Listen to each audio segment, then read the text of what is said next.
Donald Trump esteve mais de uma hora à conversa com Vladimir Putin sobre a guerra na Ucrânia, o conflito no Médio Oriente e também a inteligência artificial. Uma conversa frutífera, com Trump a anunciar que o presidente russo concordou a iniciar negociações tendo em vista o fim da guerra com Kiev. É o pretexto para uma conversa com Francisco Pereira Coutinho, especialista em Direito Internacional, que se junta a esta tarde política para este direto ao assunto. Bem-vindo e obrigado por ter aceitado o nosso convite. Esta notícia de última hora dá conta que Putin está disponível para negociar imediatamente com a Ucrânia. Foi depois desse longo telefonema que o presidente norte-americano considerou altamente produtivo. Segundo o Kremlin, a conversa entre os chefes de Estado durou mais de uma hora. Como é que analisa esta informação? É de facto um primeiro passo, tendo em conta uma solução diplomática para este conflito na Ucrânia? Pode ser, mas com Donald Trump nunca sabemos. Aliás, para uma hora foram muitos assuntos, não é? Desde o Médio Oriente, creio que falaram também sobre uma troca que existiu de um americano por um russo que estavam presos tanto nos Estados Unidos como na Rússia, e também terão discutido a questão ucraniana, que é a questão mais relevante. Já se esperava notícias sobre este assunto há muito tempo, porque Donald Trump esteve o último ano, o ano de campanha, a dizer-nos que resolveria este conflito em 24 horas depois da posse. Ele já tomou posse há várias semanas e não tínhamos qualquer tipo de notícias sobre este assunto e, portanto, esta é também uma forma de Donald Trump dar algumas respostas sobre a crise ucraniana, para a qual, de facto, tínhamos muito pouca informação. A circunstância de Putin vir dizer que está disponível para negociar não é grande novidade, porque ele tem dito isso sucessivamente. A questão fundamental tem a ver com a circunstância de não se perceber ainda a que tipo de negociação é que Vladimir Putin pretende fazer, porque... Nem o papel de Volodymyr Zelensky, desculpe interrompê-lo, neste formato de negociação. Bem, o papel de Zelensky aparentemente não existe. Aliás, ele deu uma entrevista muito longa à Economist, em que vem dizer que falou apenas 2 vezes com Donald Trump desde setembro. E, no fundo, veio dizer que queria fazer parte destas negociações e não pretendia ficar à margem das mesmas. Agora, já se percebeu que Donald Trump aparentemente quis falar diretamente com Putin e possivelmente sem ter articulado nada com o seu aliado Zelensky.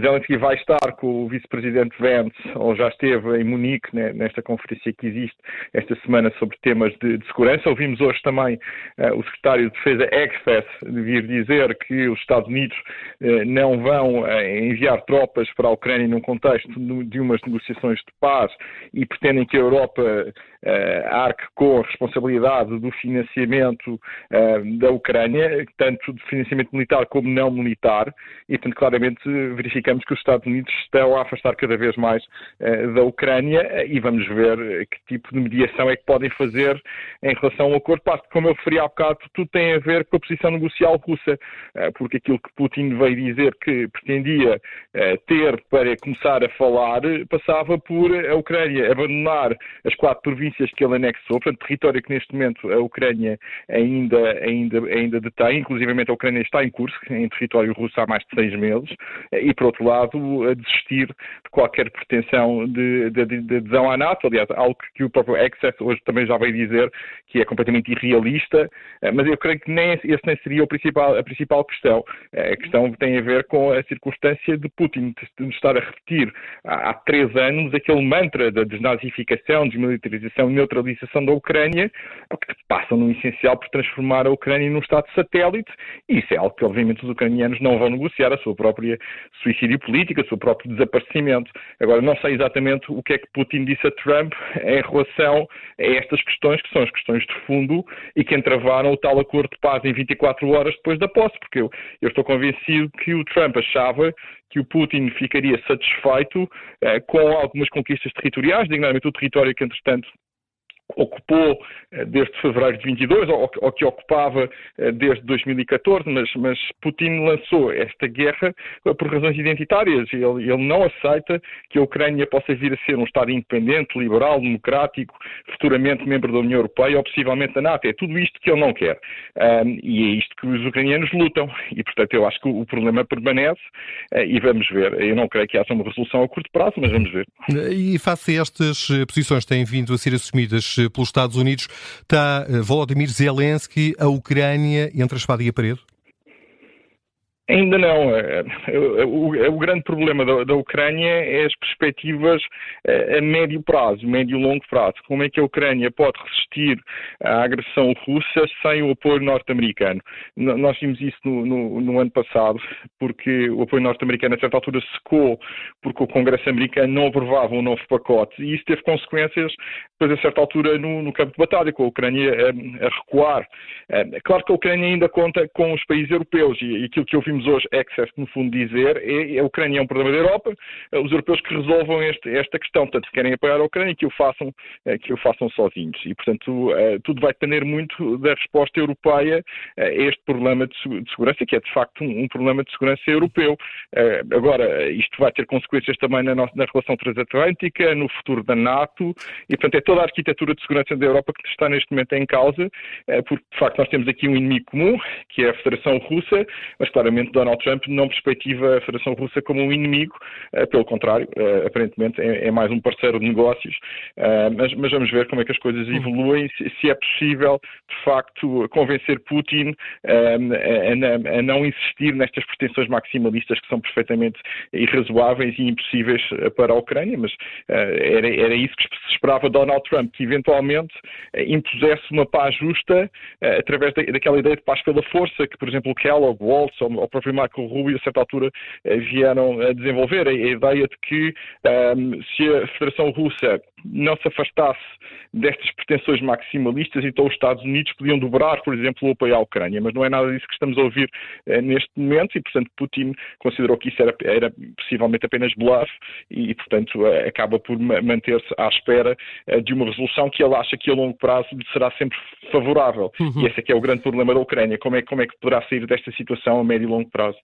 Nesta quarta-feira também o novo secretário de Estado de Defesa dos Estados Unidos, falava há pouco dele, de Pete Hegseth, disse que não é realista pensar num retorno do território ucraniano às suas fronteiras originais. Ora, conhecendo Zelensky como, enfim, vamos conhecendo ao longo destes 3 anos, parece-lhe possível aceitar um acordo deste tipo? Não, o secretário de Defesa, mas a questão aí, eu creio que Zelensky nos últimos meses já deu indicações de que, embora formalmente não aceitasse a perda de território, até porque eu sou professor direito, ele não pode fazê-lo, não é? Enquanto Presidente da Ucrânia, isto só poderia ser feito através de um referendo, mas o que ele diz ele compreende que por via militar não vai ser possível regressar às fronteiras de 2014 e para além disso já passaram mais de 10 anos desde que a Rússia anexou a Crimeia e desde que a Rússia tem a posse efetiva, por exemplo, das principais cidades do Donbass, Donetsk e Luhansk, e portanto essa possibilidade é algo que não é realista.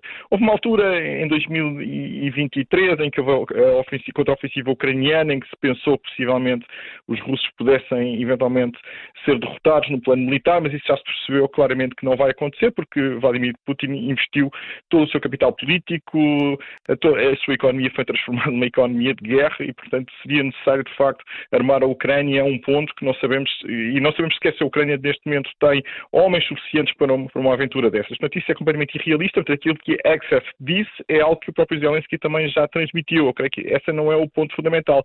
Para os ucranianos, neste momento, aquilo que eles pretendem é uma solução que lhes permita manter a soberania, algo tão simples como isto, portanto, a possibilidade de continuarem a ser um Estado independente da Federação Russa e não uma nova Bielorrússia. É isso que está aqui em jogo para o próprio Zelensky, por isso é que ele diz, eu quero garantias de segurança, eu estou disposto a negociar, inclusivamente, substancialmente a perder território, ainda que não formalmente, mas isso tem que passar por garantias de segurança que tenham que ser dadas. Agora, qual é que é o problema? Zelensky veio dizer esta semana é que as verdadeiras garantias de segurança são dadas pelos Estados Unidos, que são a grande potência militar. Ele não acredita nas garantias de segurança europeias. Agora, não parece que Donald Trump esteja disposto a dá-las, e hoje Hegseth foi muito claro e taxativo a dizer que não existirão tropas americanas em solo europeu, na Ucrânia. E, portanto, a partir deste momento, enfim, as possibilidades de termos verdadeiras garantias não são reais, e esse é que é o grande problema para Zelensky neste momento. Vamos ver qual é o resultado destas eleições alemãs. Vamos ter uma Alemanha a liderar um processo europeu de criação de uma política comum de segurança europeia real e verdadeira, um futuro exército europeu, porque só por aí é que poderá haver algum caminho, alguma luz ao fundo do túnel para os ucranianos. De outra forma, estão neste momento numa situação muito complicada. Sendo que essas soluções não serão imediatas, não é? Essas soluções não serão seguramente imediatas. Agora, esse aqui é o nosso grande drama.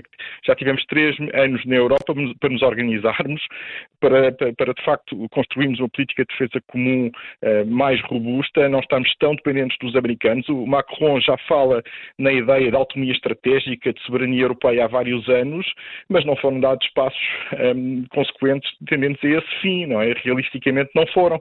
Nós ainda estamos aqui a discutir na Europa se vamos gastar 2-3% na nossa defesa. Eu acho que as campanhas de alarme estão neste momento a soar. Aliás, já soaram com a eleição de Donald Trump. Já se sabia que isto podia vir a acontecer. Aliás, o nosso grande drama neste momento é que não temos a certeza que podemos contar com os Estados Unidos, nem sequer para nos defendermos no contexto da NATO, não é? Aliás, e este telefonema de hoje de Trump com Putin é feito seguramente à revelia dos seus aliados europeus e do seu aliado ucraniano, e isso é particularmente sintomático dos tempos que vivemos nos dias de hoje. Estamos mesmo a chegar ao fim, mas ontem o presidente ucraniano propôs uma troca de territórios entre a Ucrânia e a Rússia como parte de um acordo para terminar a guerra. Foi numa entrevista ao jornal inglês The Guardian que Zelensky afirmou que caso o presidente dos Estados Unidos, Donald Trump, consiga fazer com que os dois países se sentem à mesa para negociar a paz, que então possa haver a oferta da região russa de Kursk, ocupada pela Ucrânia, em troca de territórios ucranianos que neste momento estão sob controle das tropas de Moscovo. Para isto também era preciso um referendo ou isto podia ser resolvido a uma mesa diplomática? Isso claramente podia ser resolvido a uma mesa diplomática, porque o Zelensky iniciou esta ofensiva em Kursk, aliás, surpreendendo meio mundo. Aliás, foi o grande sucesso militar ucraniano do último ano e meio, e disse que o fez também para este fim. Para o fim de, possivelmente, no contexto de umas negociações de paz, trocar território que ocupa na Rússia por território que os russos ocupam na Ucrânia. Só qual é que é o problema constitucional aí? É que os russos, entretanto, anexaram 4 províncias da Ucrânia.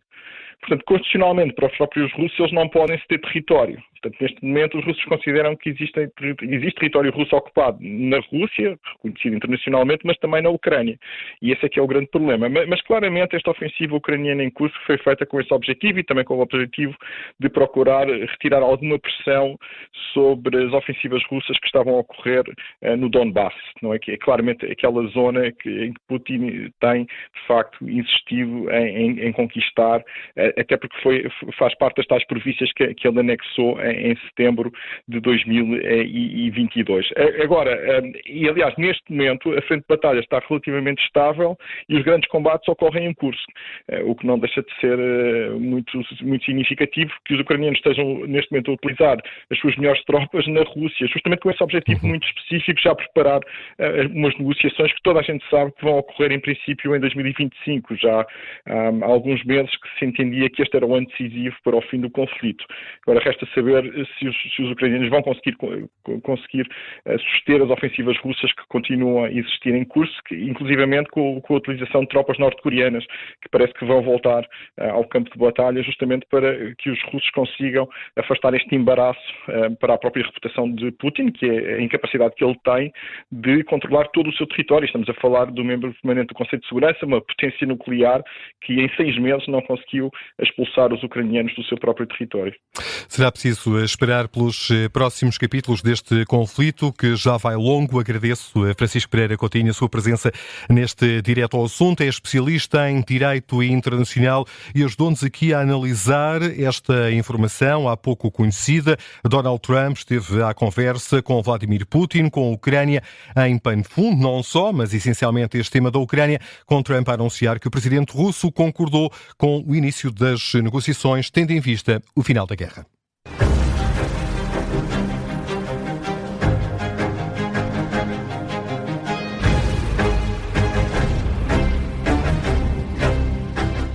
Se gostar deste podcast, pode seguir, dar 5 estrelas e comentar o episódio na Apple Podcasts ou no Spotify.